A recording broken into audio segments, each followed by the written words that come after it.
Құрметті оқушылар, дәптер қаламдарымызды алып, бүгінгі күнді сабақтың тақырыбын жазып алып отырамыз. Және керек мәліметтерді конспектлеуді ұмытпаңдар. Біз 3-ші тоқсанда қазақ тілі пәнінен ғаламтор және әлеуметтік желілер, шылау түрлері, шылау емлесі деген бөлім бойынша жұмыс жасап жатырмыз. Бүгінгі сабақтың тақырыбы ғаламтор және мен. Оқу бағдарламасына сәйкес оқыту мақсаттары. Мәтін құрылымын сақтай отырып, графиктік мәтін түрінде берілген процесті сипаттап жазу. Екінші мақсат – шылау түрлерін ажырата білу, орынды қолдану. Сабақтың мақсаты. Мәтін құрылымын сақтай отырып, графиктік мәтін түрінде берілген процесті сипаттап жазады, шылау түрлерін ажырата біледі оқушылар. Енді бірінші мақсат бойынша мәтін құрылымы дегеніміз не?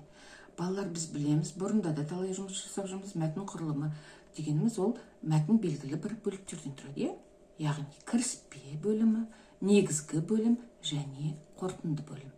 Сонымен қатар қосымша детальді ақпараттар болады, фактілер болады, көзқарастар болады және дәлелдер болады.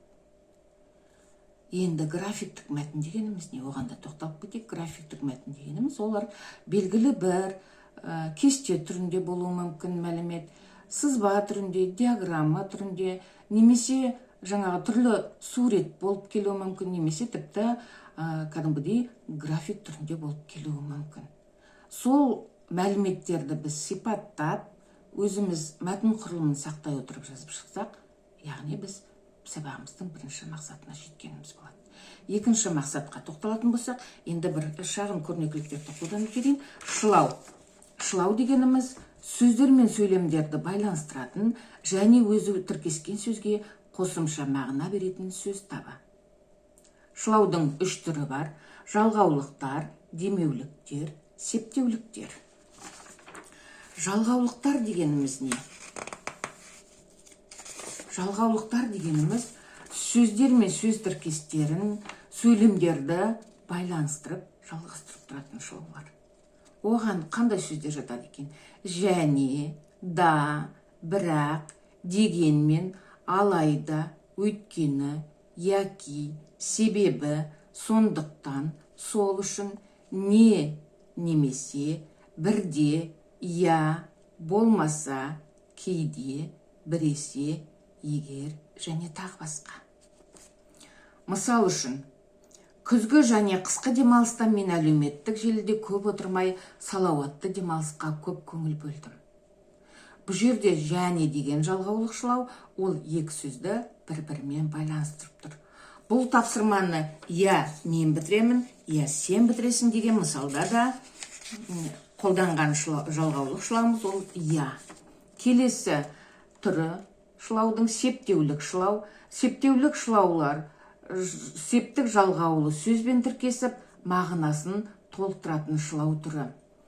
Бұл шылауға үшін, сайын, дейін, туралы, сияқты, кейін, соң, бері, бірге, қабат, қатар, шейін, таман, жуық, таяу, бетер және тағы басқа сөздер жатады.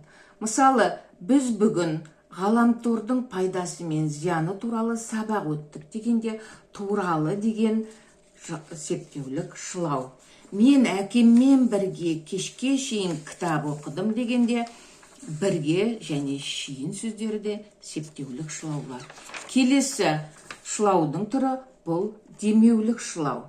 Демеуліктер сөздерді байланыстырмайды, тіркескен сөздерге қосымша мағына береді. Оған ма, ме, ба, бе, ақ, ау, мыс, түгіл, ғана, тек, ды, т, қой, ғой, мыс, міс және тағы басқа сөздер жатады. Мысал үшін, олар кеше ғана әлеуметтік желіде отырған деген сөйлемде ғана деген демеулік шылау. Кеше деген сөзге қосымша мағына беріп тұр.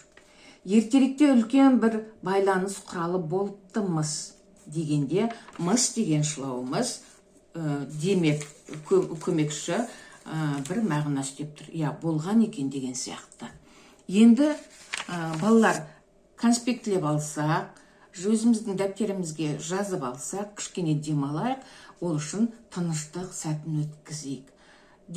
Балалар, денелеріңді дүзу ұстап, бастарыңды жоғары көтеріп, ыңғайланып отырыңыздар. Көздеріңізді жұмсаңыздар да болады, жұмған дұрысырақ болатын шығар негізі. Ауаны терең жұтып, еркін тыныс алайық. Өздеріңіздің тыныс алуларыңызды бақылап, бақытқа, махаббатқа, тыныштыққа толы таза ауаны емін-еркін жұтынып, сол ауаның бойымызға дарығанын сезінейік. Тағы да ауыр тыныстап демалып, осы сезімді басымыздан өткізейік.